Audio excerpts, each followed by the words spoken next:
Bogus દવાખાના સરકારી doctor અને પોલીસ આંખ આડા કાનને લઈને ફૂલી ફાલી રહ્યા છે। જો સરકારી દવાખાનામાં સારી સારવાર આપવામાં આવે તો અભણ ગરીબ આદિવાસીઓ ક્યારેય બોગસ ડોક્ટરની આંટડીએ જશે નહીં, પરંતુ ભાજપ શાસનમાં કાયદો અને વ્યવસ્થા ખાડે ગયા છે। સરકારી દવાખાના ભગવાન ભરોસે ચાલી રહ્યા છે। ભગવાન સરકારી બાબુને સદબુદ્ધિ આપે, નહીં તો આ બોગસ ડોક્ટરો કોઈ નિર્દોષનો ભોગ લઈ લેશે। આરોગ્ય મંત્રી ઊંઘમાંથી જાગીને પ્રજાના પૈસાનો સદુપયોગ કરે અને લોકોને સારું આરોગ્ય રહે એવી સુવિધા આપે, નહીં તો ગરીબો બોગસ પરપ્રાંતીય ડોક્ટરોને ભેટ ચડી જશે। મહેન્દ્ર પટેલ સાથે બ્યુરો રિપોર્ટ, જન અધિકાર ન્યૂઝ, ઉમરપાડા। છેલ્લા કેટલાય સમયથી તરસાડી નગરપાલિકાના સત્તાધીશો વિરુદ્ધ કોંગ્રેસ સમિતિએ મોરચો માંડ્યો હતો, જે અંતર્ગત આજરોજ તરસાડી કોસંબા રાજમાર્ગ પર કોંગ્રેસ સુરત જિલ્લા પ્રમુખ દર્શન નાયક તેમજ અન્ય કોંગ્રેસના આગેવાનો તેમજ કાર્યકરોએ પદયાત્રા કાઢી હતી, જે ભાજપ વિરુદ્ધ સૂત્રોચ્ચાર કર્યા હતા તેમજ ભાજપના સત્તાધીશો દ્વારા પાલિકામાં કરવામાં આવેલ ભ્રષ્ટાચાર વિશે પોલ ખોલ કાર્યક્રમ યોજાયો હતો।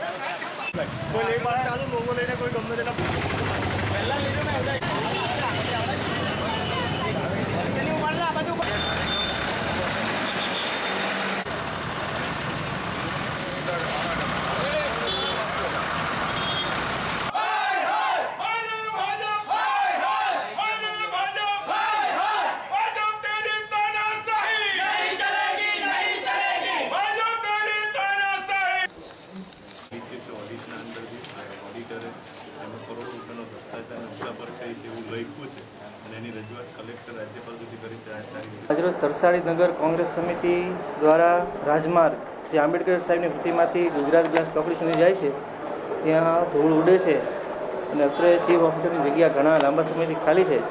તે બાબતે તરસાડી નગર કોંગ્રેસ સમિતિ દ્વારા આંબેડકરની પ્રતિમાથી ગુજરાત ગ્લાસ ચોકડી સુધીનો જે માર્ગ છે ત્યાં ધૂળ ઉડે છે અને અત્રે ચીફ ઓફિસરની જગ્યા ઘણા લાંબા સમયથી ખાલી છે। તે બાબતે કોંગ્રેસ દ્વારા આવેદનપત્ર આપવામાં આવ્યું છે, જે આવેદનપત્ર ઉપર સુધી પહોંચાડી અને યોગ્ય કાર્યવાહી હાથ ધરવામાં આવશે।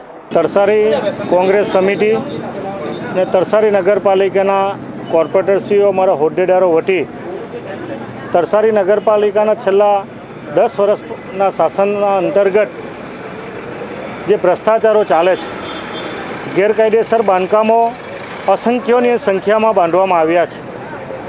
બિલ્ડરો અને ભાજપના શાસકોના મેળાપીપણામાં કરોડો રૂપિયાનો ભ્રષ્ટાચાર થયો છે અને હાલમાં જે બાગ બનાવવા માટે પણ 50 લાખ રૂપિયાની જે ગ્રાન્ટ ફાળવવામાં આવી હતી, પણ બાગ બનાવવા માટે પણ આજ દિન સુધીની જે કામગીરી થવી જોઈએ એ કામગીરીમાં પણ ભ્રષ્ટાચારની બૂ આવી રહી છે અને 2 કરોડ રૂપિયા જેટલાની માટી જે ગરીબ વિસ્તારમાંથી સ્મશાનની બાજુમાંથી ખોદી કાઢવામાં આવી છે અને માટીનો વેપલો કઈ જગ્યાએ કયા માણસે કર્યો છે એમાં પણ કરોડો રૂપિયાની ભ્રષ્ટાચાર થવામાં આવ્યો છે। આ તમામ પ્રકરણોની સામે અને ખાસ કરીને દેશના પ્રધાનમંત્રીએ સફાઈ અભિયાનનો જે કાર્યક્રમ આપેલો હતો, એ સફાઈ અભિયાનનો કાર્યક્રમનો પોલ ખોલવા માટે એ તરસાડીનો જે રાજમાર્ગ છે એ રાજમાર્ગ પર તમે ચાલતા પણ માણસ ચાલે તો ધૂળો જે પ્રમાણે ઉડે છે એના કારણે ઘણા માણસો રોગોમાં સપડાયા છે। આ તમામ કાર્યક્રમોની સામે નગરપાલિકાના અમારા કોંગ્રેસ પક્ષ વતી એક પોલ ખોલનો કાર્યક્રમ અને માસ્ક વેચવાનો જે કાર્યક્રમ આપવામાં આવ્યો હતો, એમાં કોંગ્રેસ પક્ષ જે આવનારા દિવસોમાં નગરપાલિકાના ભ્રષ્ટાચારને ઉઘાડા કરવા માટેનો પણ તમામ પ્રકારના કાર્યક્રમો આપવામાં આવશે। અંકલેશ્વર ખાતે શુક્રવારના રોજ તાલુકા કક્ષાનો લોકસંવાદ સેતુ કાર્યક્રમ યોજાયો હતો, જેમાં ભરૂચના પ્રભારી મંત્રી પ્રદીપસિંહ જાડેજા અને કેન્દ્રીય પ્રધાન મનસુખ વસાવા ઉપસ્થિત રહ્યા હતા। આ કાર્યક્રમમાં 50થી વધુ પ્રશ્નો રજૂ કરાયા હતા।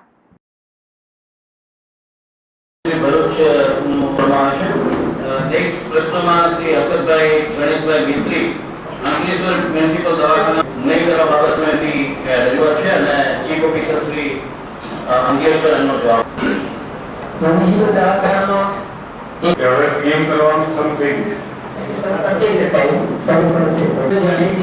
ભૂકંપન કરી દીધો છે અને પીવાની પણ મદદ લેવાનું કીધું છે। DHO.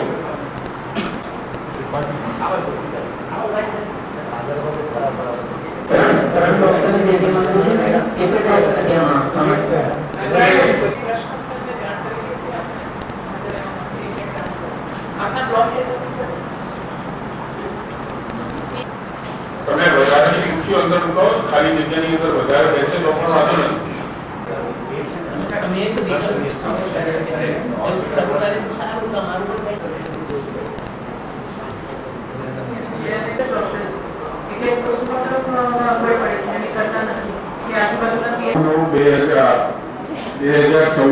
પોસ્ટમોર્ટમ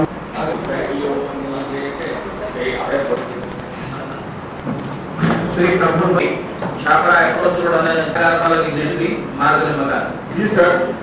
મંજૂરી લઈ અને એક્શન પ્લાન ચાલુ કર્યું છે જૂન જુલાઈ 2010થી. એનું અમલીકરણ કરવા માટે અમે સતત મોનિટરિંગ કરીએ છીએ. વિવિધ સરકારી સંસ્થાના સહયોગથી પણ કરીએ છીએ. ડ્રેનેજ વિભાગનો પણ સહકાર લઈએ છીએ. હાલમાં કોઈ પણ સંજોગોમાં જુદા જુદા 48 જેટલા પ્રશ્નો આપણી સમક્ષ આવ્યા.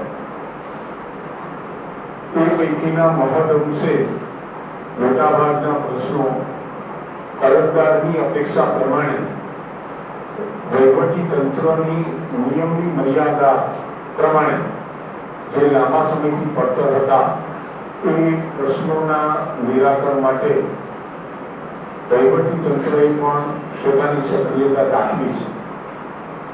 ગુજરાતમાં પ્રથમ મહિલા મુખ્યમંત્રી માનનીય શ્રીમતી આનંદીબેન પટેલે પોતે મુખ્યમંત્રી બન્યા બાદ છેલ્લા ઘણા વર્ષોથી રાજ્ય સરકારમાં જુદા જુદા વિભાગના મંત્રી તરીકેનું એમણે દાયિત્વ નિભાવ્યું છે. સમાજ જીવનના અનેક નાના નાના પ્રશ્નો અને એ પ્રશ્નો અંગે અરજદારોની વ્યથાથી એ વાકેફ છે.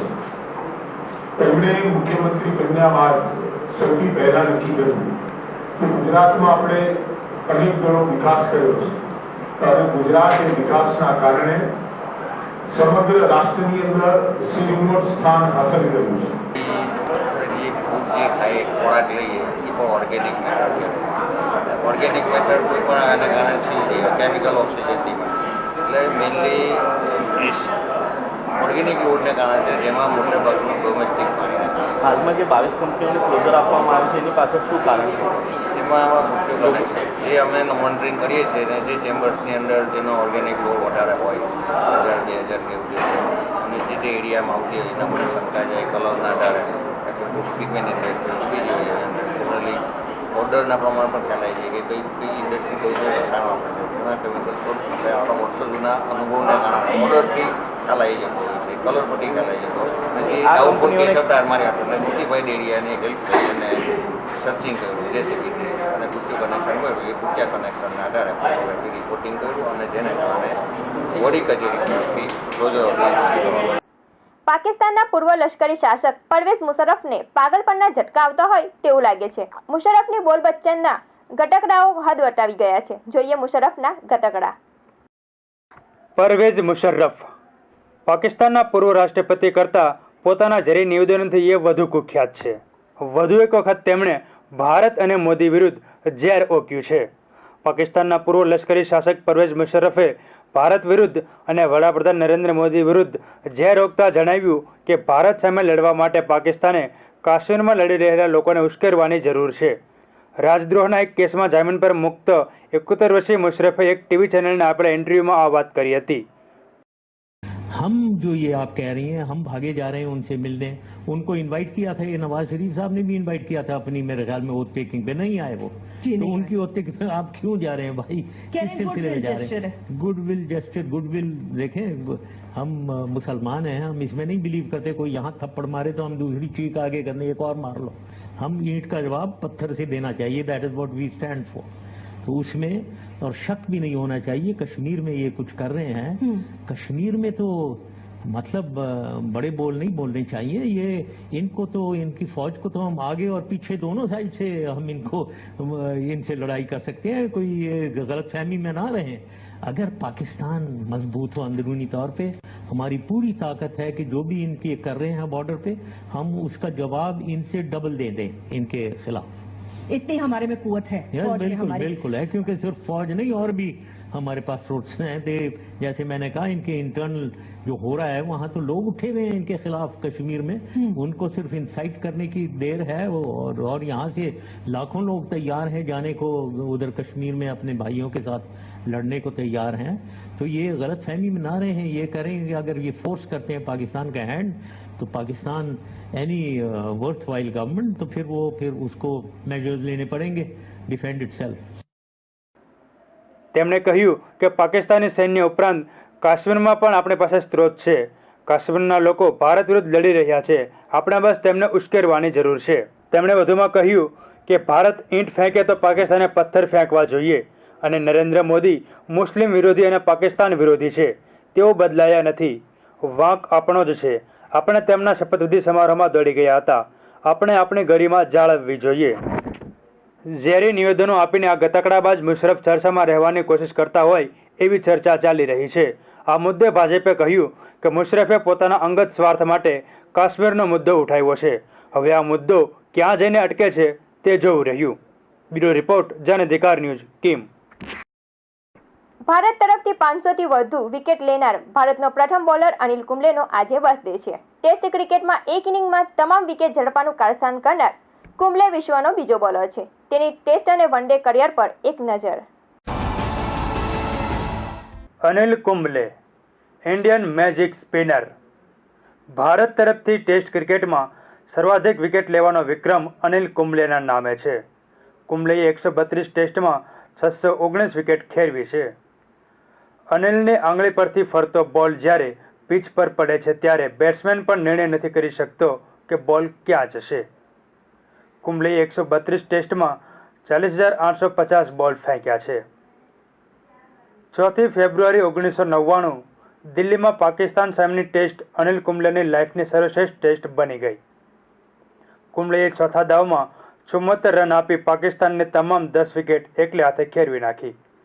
ટેસ્ટમાં આવું પરાક્રમ અગાઉ ઇંગ્લેન્ડના જેમ લેકરે ઓસ્ટ્રેલિયા વિરુદ્ધ કર્યું હતું. અનિલ કુંબલેએ આ સિદ્ધિ મેળવનાર પ્રથમ ભારતીય અને દુનિયાનો બીજો બોલર છે. ટેસ્ટમાં બેટિંગની વાત કરીએ તો કુંબલેએ 550 અને એક શાનદાર સદીના સહારે 2506 રન બનાવ્યા છે. વાત કરીએ વનડે કરિયરની તો વનડેમાં અનિલે 271 વનડેમાં 14,496 બોલ ફેંકીને 337 વિકેટ ખેરવી છે, જેમાં 12 રનમાં 6 વિકેટ તેનું બેસ્ટ પ્રદર્શન છે. અનિલ કુંબલેએ 15 ટેસ્ટમાં કપ્તાની પણ કરી છે. બેંગ્લોરના આ મહાન બોલરને બર્થડેની શુભકામનાઓ. બ્યુરો રિપોર્ટ, જન અધિકાર ન્યૂઝ, કિમ. સામાન્ય દેખાવ અને અસામાન્ય અભિનયની પ્રતિભા એટલે સ્મિતા પાટીલ પોતાના અભિનયની આગવી શૈલીથી લોકોના દિલમાં રાજ કરનારની જાજરમાન અભિનેત્રીની આજે વર્ષગાંઠ છે. જોઈએ જાજરમાન અભિનેત્રીના ફિલ્મી લેખાજોખા. टेलीविजन पे बतौर न्यूज रीडर काम किया, फिर बन गई ये एक जबरदस्त अभिनेत्री. चाहे कमर्शियल सिनेमा रहा हो या फिर पैरेलल सिनेमा, इस अभिनेत्री ने अपना लोहा मनवाया. हम बात कर रहे हैं स्मिता पाटिल की. आपकी याद आती रही. स्मिता पाटिल का जन्म 17 अक्टूबर सन 1955 में हुआ था. इनका जन्म महाराष्ट्र परिवार में हुआ.